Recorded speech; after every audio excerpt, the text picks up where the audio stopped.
एक जंगल में एक शेर रहता था। वो जंगल का राजा था। उसका नाम गब्बर था। वो बहुत ही नेक दिल था। वो किसी को कोई नुकसान नहीं पहुंचाता था। उसका एक बेटा भी था। उसका नाम शेर खान था। वो दूध की तरह सफेद और दिखने में बहुत सुंदर था। उसकी माँ बचपन में ही भगवान को प्यारी हो गई थी। इसलिए गब्बर ने एक शेरनी से दूसरी शादी की। उस शेरनी को एक बेटा भी था। उसका नाम सिम्बा था। शेरनी अपने सौतेले बेटे शेर खान के साथ बहुत बुरा व्यवहार करती थी। उसे खाने में कुछ नहीं देती थी। उसे हमेशा डांटती थी। शेर खान अपने पिता से इसके बारे में कुछ कहता नहीं था। एक दिन शेरनी अपने सौतेले बेटे शेर खान से कहती है, तुम्हारी माँ तो मर गई और जाते जाते तुम्हारा ये बोझ मेरे कंधे पे डाल कर गई। पता नहीं तुम कब मरोगे। ये सारी बात छिपकर गब्बर शेर सुन रहा था। तो गब्बर शेर वहाँ आता है और शेरनी से कहता है, ये तुम क्या कह रही हो शेरनी? तुम्हारी हिम्मत कैसी हुई मेरे बेटे से ऐसी बात करने की? आइंदा से तुमने ऐसा व्यवहार शेर खान के साथ किया तो मैं बर्दाश्त नहीं करूंगा। मैं भूल जाऊंगा कि तुम मेरी पत्नी हो। ये बात हमेशा याद रखना। चली जाओ यहाँ से। गब्बर की ये बात सुनकर शेरनी और उसके बेटे सिम्बा को बहुत गुस्सा आता है और वो दोनों वहाँ से चले जाते हैं। तो शेरनी अपने सगे बेटे सिम्बा से कहती है, बेटा, तुम्हारे पिता हमसे ज्यादा तुम्हारे सौतेले भाई शेर खान से ज्यादा प्यार करते हैं। हमें तुम्हारे पिता का कुछ करना होगा, नहीं तो वो उसके सगे बेटे को यानी शेर खान को राजा बना देंगे। सिम्बा कहता है, नहीं माँ, राजा तो मैं ही बनूंगा। अगर तुम राजा बनना चाहते हो तो तुम्हें अपने पिताजी को मारना होगा।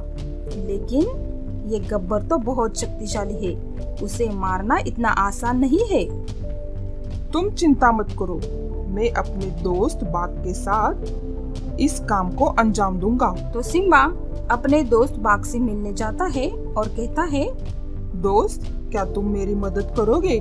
मैं अपने पिताजी को मारना चाहता हूँ। अगर तुम मेरी मदद करोगे तो हम दोनों मिलकर इस जंगल पर राज करेंगे। बाघ कहता है, ठीक है, मैं तुम्हारी मदद करने के लिए तैयार हूँ। तो दूसरे दिन गब्बर जिस रास्ते से जाता है उस रास्ते पर बाघ और सिम्बा गब्बर का इंतजार कर रहे थे। गब्बर आते ही वो दोनों गब्बर पर हमला करते हैं और उसे मार डालते हैं।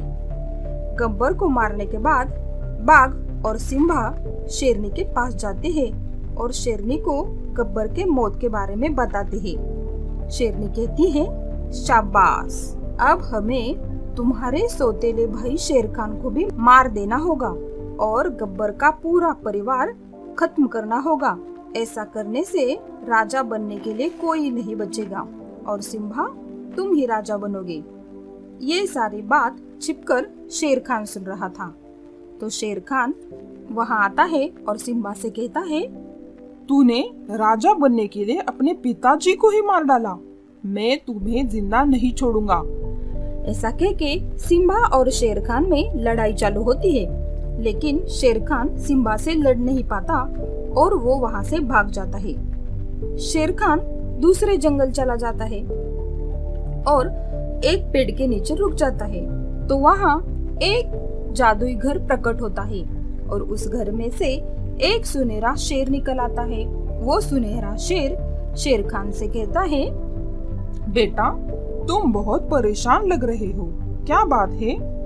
तो शेर खान सारी हकीकत बता देता है। सुनहरा शेर कहता है, तुम पर बहुत बड़ा अन्याय हुआ है। मैं तुम्हें अद्भुत शक्तियाँ प्रदान करता हूँ। इन शक्तियों से तुम आसानी से उन्हें मार सकते हो। तो सुनहरा शेर शेर खान को जादुई शक्तियाँ प्रदान करता है। शेर खान सुनहरे शेर को धन्यवाद देके वहाँ से जंगल में वापस चला जाता है। वहाँ जाते ही सिम्बा कहता है, तुम मरने के लिए वापस आ गए? मैं मरने के लिए नहीं आया हूँ। मैं अपने पिताजी के मौत का बदला लेने आया हूँ। सिम्बा, पिताजी ने हमेशा मुझसे बढ़कर तुम्हें चाहा, लेकिन तूने राजा बनने के लिए उन्हें ही मार डाला। तुम बेटे के नाम पर कलंक हो। और माँ, मैं तुम्हें अपने सगी माँ से ज्यादा चाहता था, लेकिन तूने इस बात के साथ मिलकर मुझे अनाथ बनाया। मैं तुम तीनों को नहीं छोड़ूंगा। ऐसा कह के शेर खान अपने अद्भुत शक्तियों का इस्तेमाल करके उन तीनों को मार डालता है और अपने पिताजी के मौत का बदला लेता है।